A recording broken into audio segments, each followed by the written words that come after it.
Hola, hola amigos de País Lobo, Radio Mía y Radio La Mega. Soy Rocío Gambra y esto es un nuevo Política Podcast. Día miércoles 14 de junio. Le mando un saludo gigante a Juan Carlos Claret porque lamentablemente está con toda su familia enferma, como uno más, como muchos de nosotros que hemos tenido la familia, con bastantes problemas respiratorios, así que no puede estar con nosotros el día de hoy, pero aquí está nuestro querido Nicolás Céspedes. ¿Cómo estás tú, Nico? Hola Rocío, bien y tú, gusto saludarte, gusto saludarlos a todos. Qué pena la enfermedad, cómo se está repartiendo. Va a tener que ponerse una mascarilla. Bueno, de eso vamos a hablar el día de hoy, pero antes no voy a romper la tradición que hemos instaurado todos los miércoles de saludar particularmente a las comunas de Río Negro y Puerto Octay. Ya para mí es una tradición, es algo que hacemos todos los miércoles con Juan Carlos y en su honor lo hago también, los saludo a ustedes en particular. Ahí quedó muy lindo el borde costero de Puerto Octaya, ya lo entregaron, quedó precioso.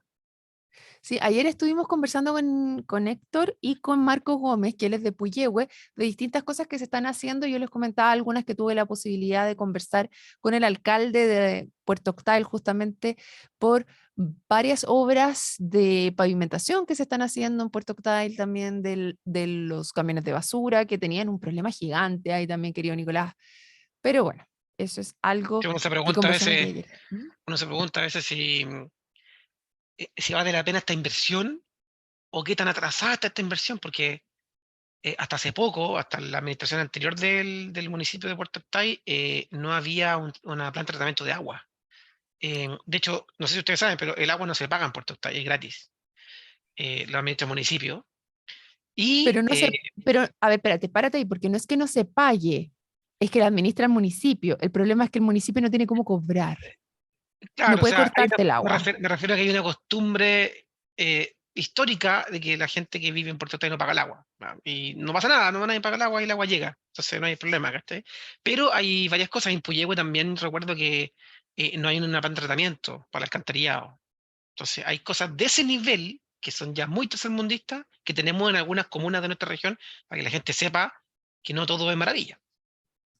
Sí, pero a ver, voy a buscarlo, porque según yo, Puerto Cal tiene planta de tratamiento, solo que la ocupa el municipio, pero lo voy a Puyehue, buscar. Puyehue, Puyehue, Pues Puyehue Puyehue entre no tiene, lagos.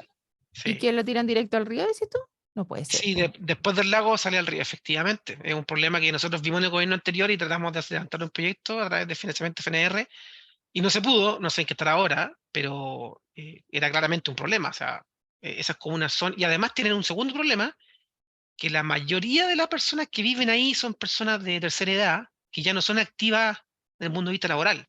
Yo recuerdo con la alcaldesa anterior de Puerto Octay, gestionamos, bueno, fue más gestión de ella que mía, yo solamente participé en el traslado de trabajadores desde Puerto Octay y Cascada hacia centros de cultivo de salmón en buses para poder darle trabajo a esa gente. Y eso duró muy poco, duró unos cuantos meses y después no funcionó porque el modelo de negocio era muy caro traerlos desde allá.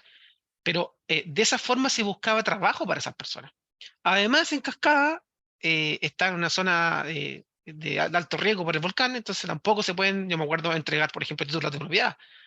Entonces, hay varios problemas que son a nivel ya muy básico en esas comunas, que uno las ve muy hermosas cuando pasa por ahí, pero la gente que vive ahí tiene una deficiencia importante en servicios, sobre todo los básicos. Así que hay una pega que hacer ahí importante para los alcaldes y para los core que apoyen los proyectos. Pues, así que bien que se pavimenten calles, bien que se estén haciendo cosas en lugares que son preciosos, pero están bien aislados. Claro, estaba leyendo una noticia de hace 2 años atrás donde vecinos de Puyehue se informan sobre futura planta de tratamiento de agua servida. Bueno, en Pero el no, caso no de Puerto existe. Octay, ahí el alcalde me decía que por lo menos durante su periodo no iba a innovar en nada respecto a privatizar, por ejemplo, ese tipo de cosas, porque de la Ah, comuna no querían que eso se cambiara. Y claro, si ellos no tienen la facultad de ir a cortarle el agua a alguien que no paga, pero efectivamente hay cobros asociados. Pero no, bueno, y la gente no tiene tampoco trabajo como para pagar. Si Puerto Octay es una comuna, yo diría que una de las más pobres de la región, mira, nosotros hicimos una inversión, me acuerdo, un terminal de buses en Cascada. ya. Y ahí está, po, no está funcionando, ¿no? El modelo de negocio no va porque los buses no pagan por los estacionamientos, se estacionan en otro lado. Entonces es como bien complejo. En el verano como que llegan hartas cosas, pero ya llegando marzo son pueblos muertos que hay que ponerle un plan de inyección para que eso reviva y no queden abandonados, porque se están transformando en lugares de asentamiento de personas de tercera edad Y los alcaldes, por un tema político, tampoco hacen nada, como bien tú dices, porque es poco popular cobrarle agua a la gente si la gente nunca la ha pagado, entonces van a perder los votos. Entonces hay un tema ahí de subdesarrollo que hay que verlo con más atención. Claro, aquí estaba leyendo otra página que el Comité de APR de Entre Lagos, entonces señala que el año 2016 la Autoridad Sanitaria de la Seremia de Salud de los Lagos notifica e instruye un sumario sanitario a este comité por no contar en Entre Lagos con el tratamiento para sus aguas servidas que se realizan todos los descargos correspondientes, por lo cual se destaca que la PR, que está bajo la tutela del Programa de Agua Potable Rural, dependiente de la Dirección de Obras Públicas e Hidráulica del Ministerio de Obras Públicas, que solo construye y tiene relación con servicio de agua potable, no tiene responsabilidad con alcantarillado ni saneamiento rural. Claro, efectivamente ahí están Sí, con bueno, un vacío legal, con nadie que se haga cargo. Lo tratamos ayer de cierta manera con el tema de cómo está creciendo también la comuna y necesitan ahí tratamiento de aguas residuales. es fundamental. Pues, imagínate que el lago está súper bien, pero cuando desemboca el lago en el río de allá hacia abajo, se lleva todo lo que tiene que ver con coliformes fecales y un montón de cosas que pueden llevar a enfermedades también. Así que es un tema que tienen que tratar con urgencia. Oye, mira, yo pensé que era solamente el acceso a agua potable propiamente tal, que era lo complejo, no sabía que habían sectores rurales todavía que no tenían instalación de, porque hay alcantarillado, pero no están llegando a ninguna parte, entonces no lo están tratando, o tienen una fosa séptica gigante en el cual están llegando las cosas. Claro, lo que Bueno, pasa es que tiran interesante. con un tubo, tiran una descarga a un río y se acabó. Entonces, esa descarga en ciudades, en lugares más desarrollados, esa descarga pasa por una planta que limpia esa agua y después la descarga y la bota obviamente limpia, Mm. con ciertos indicadores de contaminación menores que son absorbidos por el agua, por el río en este caso. Pero si tú la tiras concentrada, eso se arrastra por el río, llega a cultivo. Recuerden que el agua después se ocupan para regar las comidas que nosotros hacemos y podemos comprar, por ejemplo, una lechuga infectada y se puede hacer un brote de Bueno, era cólera. el problema del cólera, claro, exactamente.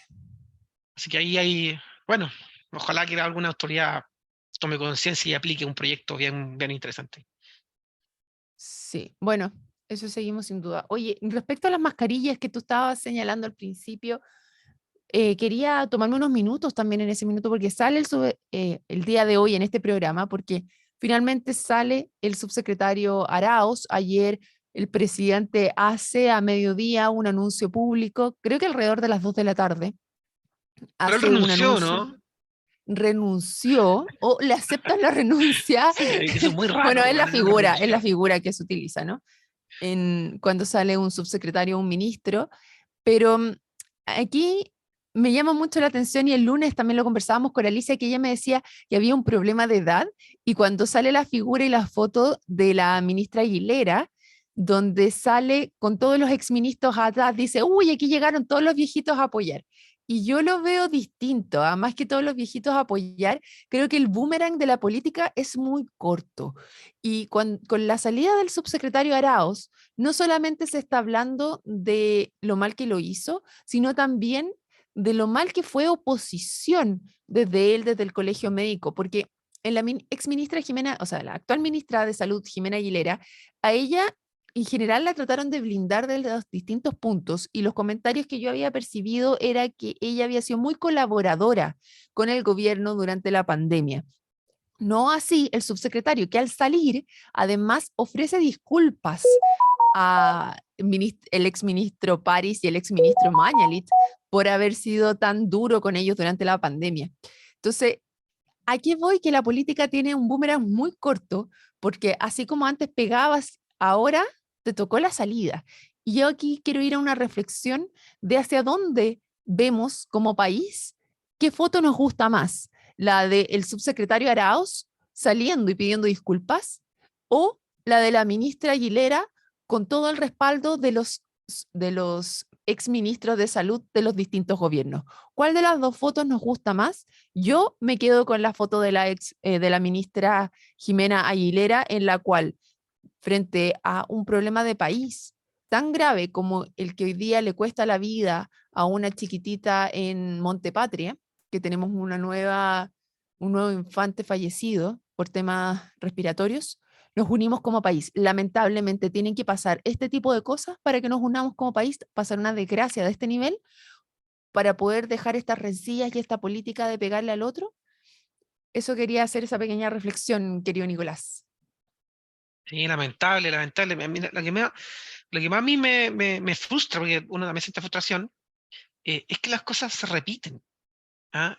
Independientemente del destino político del gobierno de turno, cuando uno comete un error, trata de no cometerlo dos veces.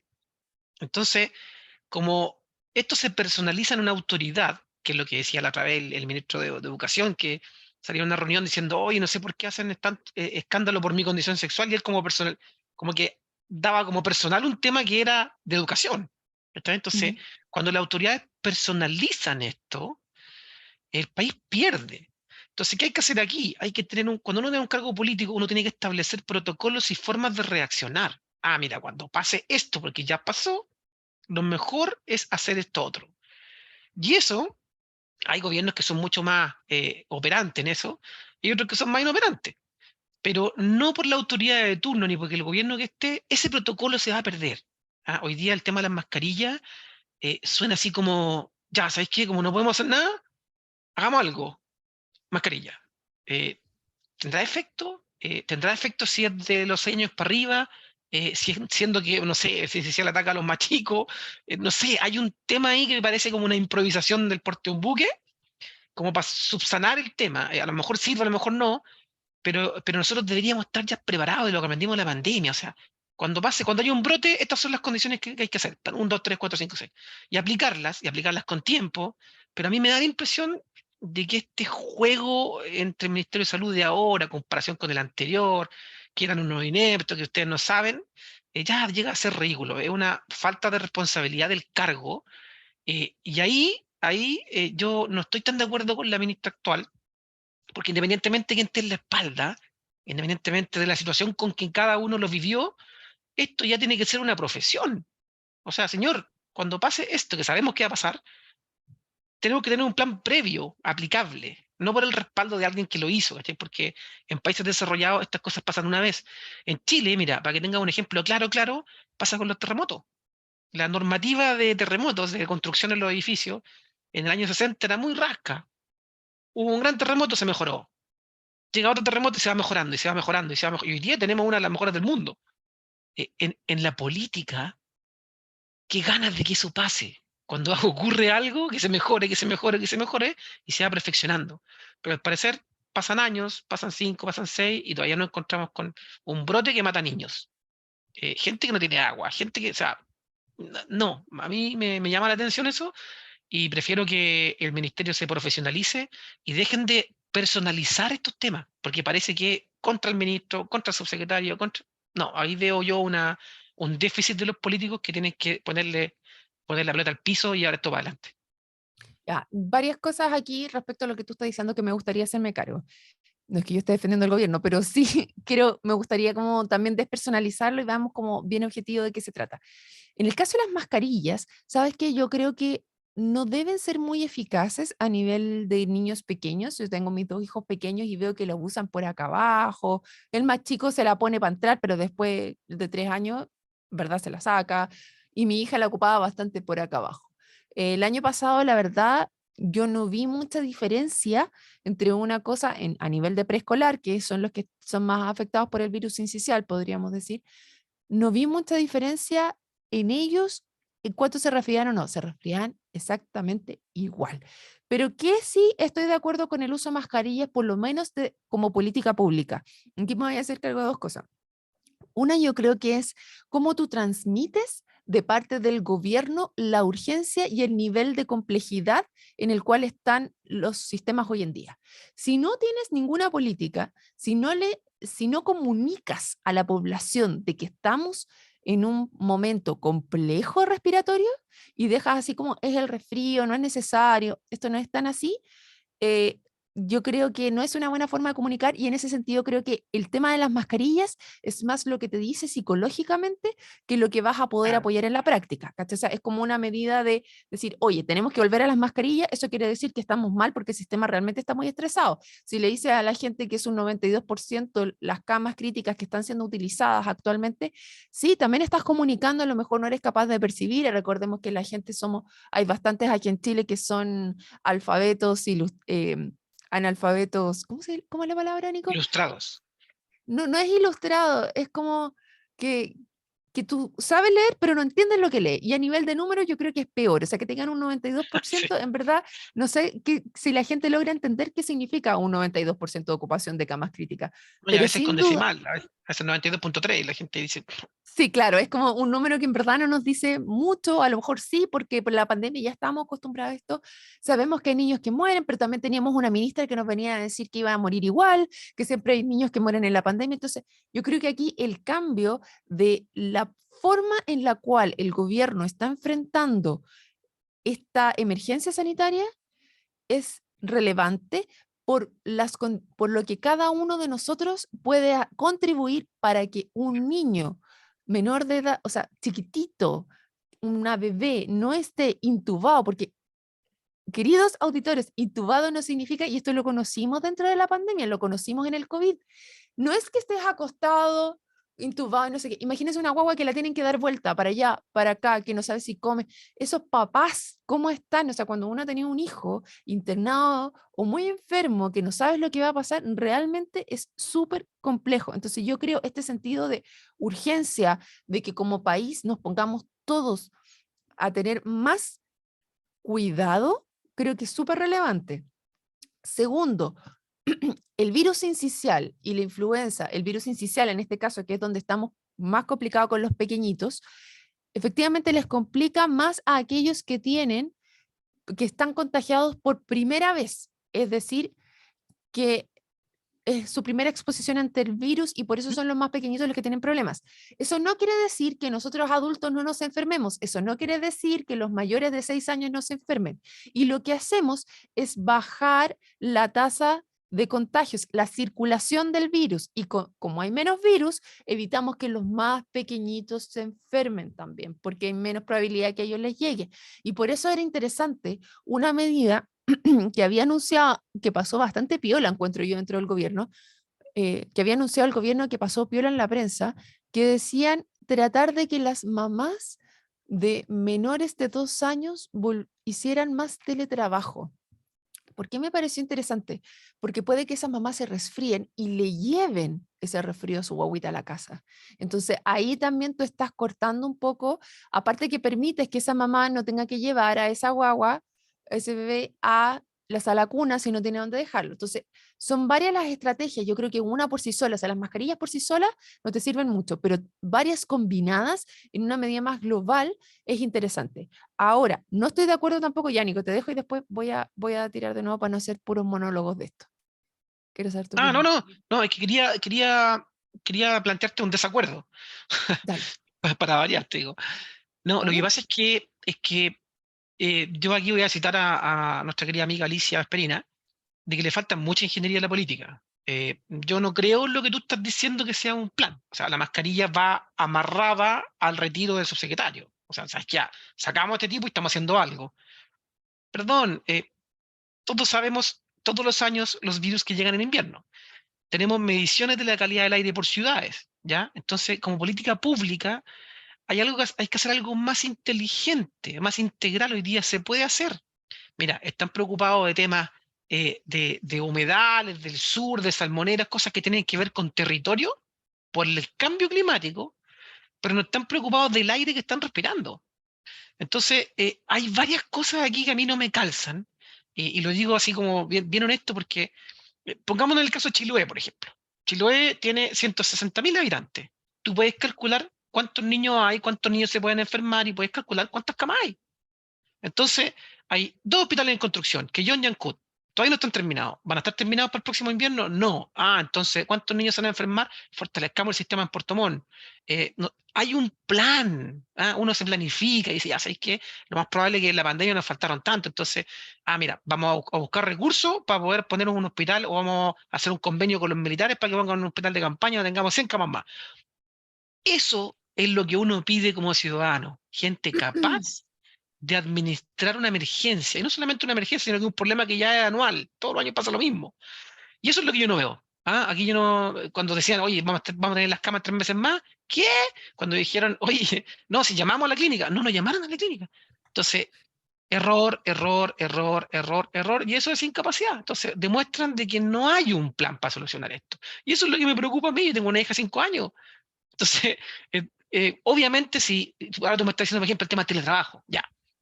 ¿Y qué hace el Estado para eso? ¿Tú crees que la gente que es jefe de la persona que trabaja le va a decir, ya váyase para la casa, no se preocupe? No, pues no funciona así tampoco, ¿cachai? Entonces, algo tiene que estar acompañado de eso. Pónganse a trabajar para que las madres que tengan hijos menos de 10 años, por ejemplo, tengan la posibilidad de hacer teletrabajo de manera legal, previo acuerdo, previo emergencia, no sé. Pero algún proyecto de ley hay que cambiar eso. Hay que ir mejorando esas cosas, no solamente en la palabra y en el discurso político. Y eso es lo que a mí más falta, po. Eso es lo que yo no veo en cada emergencia que ocurre. Ahora en la salud, pero siempre ha sido en todas. El ejemplo más clásico cuando está malo el aire. ¿Qué pasa cuando está malo el aire? Se prohíbe la chimenea. Y si el aire está bueno, vuelve la chimenea. Entonces, cambiemos la forma de hacerlo. Eso es, ¿cachai? Ese es mi desacuerdo que tengo yo.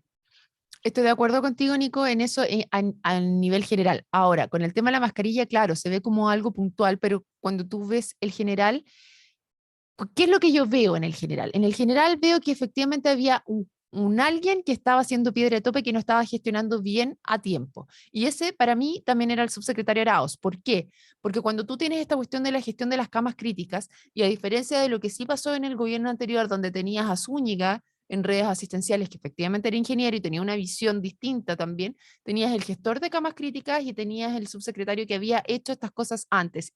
Y había una disposición de adelantarse a algo que sabías que ya venía, porque aquí sabíamos que en el hemisferio norte estaba este aumento de virus, por lo tanto se asumía que acá también iba a pasar lo mismo. Entonces, tienes aquí varias fallas que han pasado que nosotros asumimos que ya se sabían, que ya venía la cuestión bien, porque ya había funcionado bien para la pandemia nuestro sistema de salud, pero eso no era lo que pasó finalmente. ¿Por qué? Porque recién la semana pasada se firmó el decreto para poder usar y hacer uso como desde arriba de gestionar las distintas camas. O sea, recién el día jueves o bien en la semana pasada estaba la firma del subsecretario Arauz haciendo este decreto, Después de cosa varias que era muertes. Po. algo que ya hace 3 semanas o 4 semanas atrás teníamos a los médicos del hospital en Concepción diciendo que tenían esta alta ocupación de camas y que la cuestión estaba bastante desbordada. ¿Por qué te demoraste 3 semanas en hacerlo si tú ya sabías del invierno del otro hemisferio que la cuestión venía compleja? ¿Cómo no te adelantaste ahí? Después sí vi un cambio de tono, por ejemplo, en el presidente cuando hace este anuncio, que dice que no hay espacio para hacer la curva de aprendizaje y nombra a una persona que ya tenía conocimiento de este tema, que es Osvaldo, ay, me fui a la página, Osvaldo Ex ministro del Lago. Salgado, ex ministro de Lagos también dentro del aquí, que ya tenía un conocimiento detrás de cómo se hacía. O sea, yo creo que la conversación no partió en el momento en que salió el subsecretario Arauz, sino que esta conversación de qué hacer ya se está teniendo por lo menos hace una semana atrás, de para dónde se tiene que ir. Entonces, yo creo que aquí por lo menos ya se han tomado distintas condiciones. Por ejemplo, el tema que te acabo de decir, o sea, que hay más camas.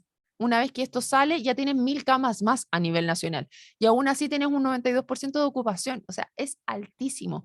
Se sabe también que la reconversión de camas a nivel pediátrico es mucho más difícil porque requieres mayores conocimientos de los especialistas que van a ir a atender ahí, no es lo mismo que No. de pediatría al adulto, eso también se ha conversado durante las últimas semanas, entonces yo creo que aquí a nivel de la mascarilla propiamente tal, es netamente tratar de disminuir la circulación viral, por un lado, y por otro lado, entregar el sentido de urgencia a la población de que también es tarea de todos nosotros que nos empecemos a cuidar. Y eso es parte de una conversación general. Entonces, yo estoy de acuerdo contigo que esperaría que esta conversación lo hubiéramos tenido hace un mes por lo menos atrás, y no ahora, ¿cachai?